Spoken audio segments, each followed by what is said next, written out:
ಚಿತ್ರದುರ್ಗ ಜಿಲ್ಲೆಯ ಚಳ್ಳಕೆರೆ ವಿಧಾನಸಭಾ ಕ್ಷೇತ್ರದ ಶಾಸಕರಾದ ಟಿ ರಘುಮೂರ್ತಿ ಅವರ ಆದೇಶದ ಮೇರೆಗೆ ಚಳ್ಳಕೆರೆ ನಗರದಲ್ಲಿ ಸಾರ್ವಜನಿಕರು ಹಾಗೆ ವಿವಿಧ ಸಂಘಟನೆಗಳು ಶಾಂತಿಯುತವಾಗಿ ಪ್ರತಿಭಟನೆ, ಧರಣಿ ಹಾಗೂ ಮನವಿ ಸಲ್ಲಿಸುವುದಕ್ಕೆ ಅನುಕೂಲ ಆಗುವಂತೆ ವಿಶೇಷ ಜಾಗವನ್ನ ನಿಗದಿಪಡಿಸಲಾಗಿದೆ.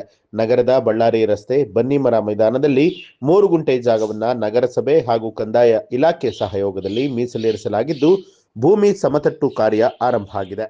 ಈ ಜಾಗದಲ್ಲಿ ಮುಷ್ಕರದಲ್ಲಿ ಭಾಗವಹಿಸಲಿಕ್ಕೆ ಮುಂದೆ ಇದನ್ನು ಜಸ್ಟಾಗಿ ಬೆಂಗಳೂರಲ್ಲಿ ಫ್ರೀಡಮ್ ಪಾರ್ಕ್ ಏನಿದೆಯೋ ಆ ಟೈಪು ಇಲ್ಲಿ ನಮ್ಮ ಚಳ್ಳಕೆರೆಯಲ್ಲಿ ಯಾರೇ ಮುಷ್ಕರದಲ್ಲಿ ಭಾಗವಹಿಸಬೇಕು ಅದನ್ನು ಅವರಿಗಾಗಿ ಈ ಸ್ಥಳನ ಕಾಯ್ದಿರಿಸಿದ್ದೀವಿ. ಇದನ್ನು ಇನ್ಮೇಲೆ ಯಾರೇ ಮುಷ್ಕರದಲ್ಲಿ ಭಾಗವಹಿಸ್ತೀರಾ ಏನಾದ್ರು ಮಾಡ್ತೀರಾ ಅಂದರೆ ಪೂರ್ವಾನುಮತಿ ಪಡೆದು ಈ ಸದರಿ ಜಾಗದಲ್ಲಿ ಅವರು ಮುಷ್ಕರದಲ್ಲಿ ಭಾಗವಹಿಸ್ಬೋದು ಅಂತ ಈ ಮೂಲಕ ಹೇಳಿ ನಗರ ಸಂಚಾರಕ್ಕೆ ಅಡಚಣೆ ಆಗದಂತೆ ಹಾಗೂ ಕಾನೂನು ಸುವ್ಯವಸ್ಥೆ ಕಾಪಾಡುವಂತಹ ಉದ್ದೇಶದಿಂದ ಈ ಒಂದು ಕ್ರಮವನ್ನ ಕೈಗೊಳ್ಳಲಾಗಿದ್ದು, ನಿಗದಿತ ನಿಯಮಾವಳಿಗಳೊಂದಿಗೆ ಅನುಮತಿ ಪಡೆದು ಸಾರ್ವಜನಿಕ ಹಿತಾಸಕ್ತಿಯ ವಿಚಾರಗಳ ಕುರಿತು ಪ್ರತಿಭಟನೆ ನಡೆಸಬಹುದು ಅಂತ ಹೇಳಿ ಅಧಿಕಾರಿಗಳು ತಿಳಿಸಿದ್ದಾರೆ.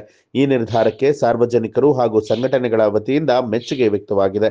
ಇನ್ನು ಈ ಸಂದರ್ಭದಲ್ಲಿ ತಾಲೂಕು ದಂಡಾಧಿಕಾರಿ ರಿಯಾನ್ ಪಾಷಾ, ನಗರಸಭೆ ಪೌರಾಯುಕ್ತರಾದಂತಹ ಜಗ್ಗಾರೆಡ್ಡಿ ಸೇರಿದಂತೆ ಅನೇಕ ಅಧಿಕಾರಿಗಳು ಉಪಸ್ಥಿತರಾಗಿದ್ದರು.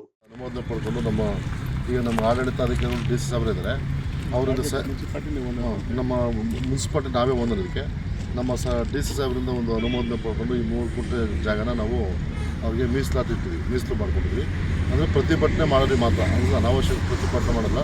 ಕಾನೂನು ಪ್ರಕಾರವಾಗಿ ನಮ್ಮ ಇವರು DSP ಸಾಹೇಬರಿಂದ ಮತ್ತು ನಮ್ಮಿಂದ ಮತ್ತು ನಮ್ಮ ತಾಲೂಕು ಆಡಳಿತದಿಂದ ಅನುಮೋದನೆ ಪಡ್ಕೊಂಡು ಅವರೇನಾದ್ರು ಪ್ರತಿಭಟನೆ ಇದ್ದರೆ ಮಾಡ್ಕೋವ್ರಿಗೆ ಇದು ಈ ಜಾಗನ ಮೀಸಲು ಮಾಡಿಟ್ಟಿದ್ವಿ. ನಮ್ಮ ಡಿ ಸಾಹೇಬರಿಂದ ಅನುಮೋದನೆ ಪಡ್ಕೊಂಡು. ನ್ಯೂಸ್ ಅಲರ್ಟ್ ನಿಮ್ಮಿಂದ ನಿಮಗಾಗಿ.